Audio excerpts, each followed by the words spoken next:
সব সময় একই রকম পটল রান্না করে না খেয়ে এই রকম নিরামিষ পটল রান্না করে খেয়ে দেখতে পারেন।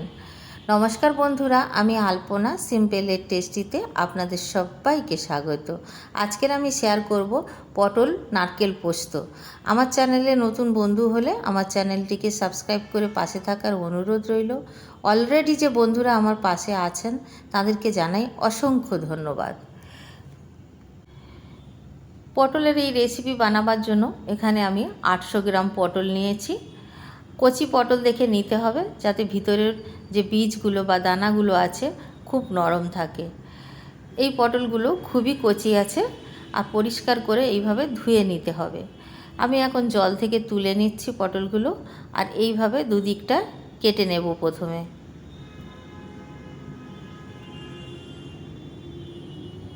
সব পটলগুলো একসাথে এইভাবে দুদিকগুলো কেটে নিতে হবে।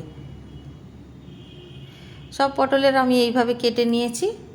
এখন আমি একটা পিলার দিয়ে সব খোসাগুলো ছাড়িয়ে নেব।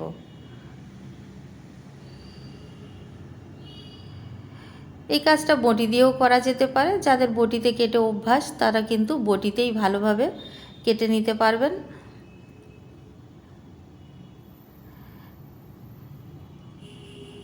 এইভাবে সব পটলগুলো ছাড়িয়ে নেব। একটুও খোসা রাখবো না, পটলগুলোর খোসা রাখলে ভালো লাগবে না। এই রেসিপিটা পুরোটা খোসা বাদ দিতে হবে।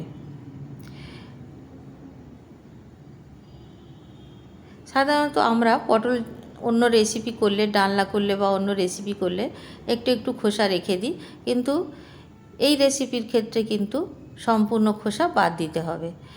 আমি সবগুলো এইভাবে ছাড়িয়ে নিয়েছি। আর খোসাগুলো দিয়ে কিন্তু একটা রেসিপি করা যায়, তবে অন্য কোনো সময় এই রকম রেসিপি করে নিশ্চয়ই শেয়ার করব। এখানে একটা বাটির মধ্যে নিয়ে নেব পোস্ত 2 টেবিল চামচ। পোস্ত আমি ধুয়ে নিয়েছি, ধুয়ে ছাঁকনির মধ্যে ছেঁকে নিয়েছি। এখন আমি মিক্সার জারে দিয়ে দিলাম, অল্প একটু জল দিয়ে দিলাম, 4টে কাঁচা লঙ্কা ভেঙে দিয়ে দেব। এখন আমি ব্লেন্ড করে নেব। ব্লেন্ড করে নেবার পরে এখন আবার দিয়ে দেব 2 টেবিল চামচ নারকেল কোড়া। পোস্তটা একটু বাটতে সময় বেশি লাগে, সেই জন্য পোস্তটা আমি আগে একটু বেটে নিলাম বা ব্লেন্ড করে নিলাম। নারকেল দেওয়ার পরেও বেশ কিছুক্ষণ ব্লেন্ড করেছি। খুব ভালো করে মিহি করে ব্লেন্ড করতে হবে। আপনারা চাইলে আগের থেকে পোস্তটা ভিজিয়েও রেখে দিতে পারেন। গ্যাস জ্বালিয়ে এখানে কড়াই বসিয়ে দিয়েছি, 1/2 কাপ সরষের তেল দিয়েছি। তেলটা ভালো করে গরম করে নেব, কড়ার গায়ে ভালো করে স্প্রেড করে দিলাম। এখন আমি ছাড়িয়ে রাখা পটলগুলো দিয়ে দেব। এখানে আমি বলে রাখি, তেলটা একটু বেশি লাগবে এই রেসিপিতে, আর অনেকটা পরিমাণে পটল আছে।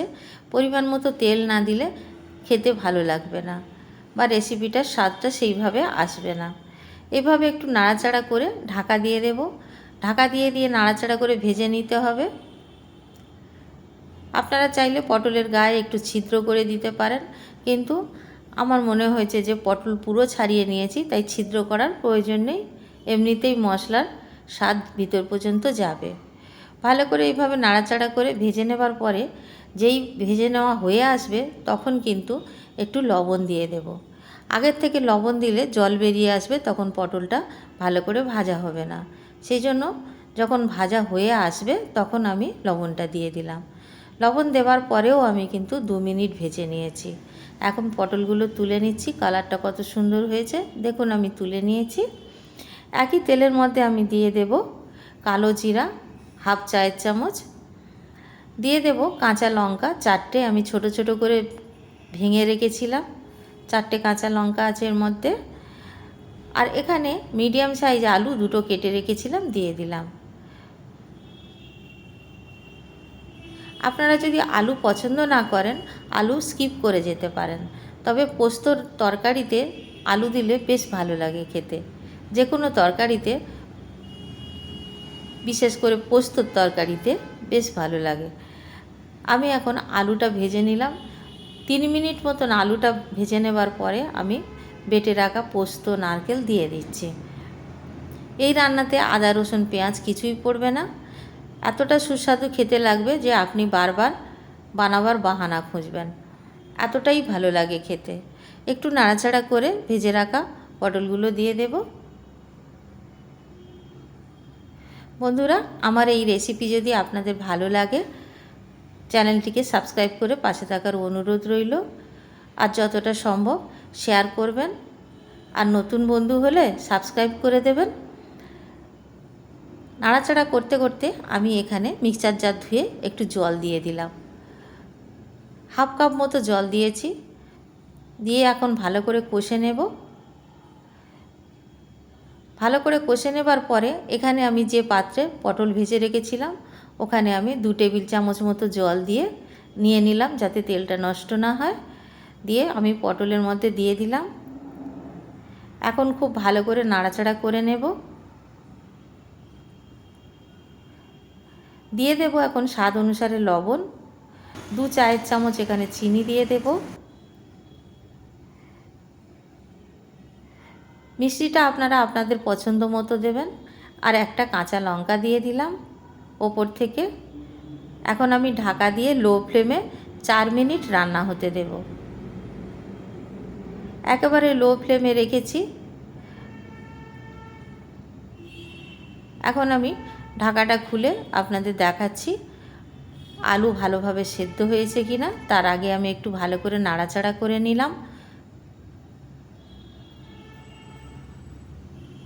আলু সুসেদ্ধ হয়ে গেছে, এখন আমাদের নামিয়ে নিতে হবে। আমি গ্যাসের ফ্লেমটা অফ করে নামিয়ে নিলাম। আর আমি এখন প্লেটের মধ্যে সার্ভ করে দিচ্ছি। ভাত, রুটি, লুচি, পরোটা সবের সাথে কিন্তু এই রেসিপি খাওয়া যাবে। বাড়িতে বানাবেন আর কেমন লাগলো কমেন্ট করে জানাবেন। রেসিপি যদি ভালো লাগে লাইক করবেন, শেয়ার করবেন, আর নতুন বন্ধু হলে সাবস্ক্রাইব করতে ভুলবেন না যেন। আজকের এই পর্যন্ত, দেখা হবে পরের ভিডিও নতুন কোনো রেসিপির সঙ্গে। সুস্থ থাকবেন, ধন্যবাদ, নমস্কার।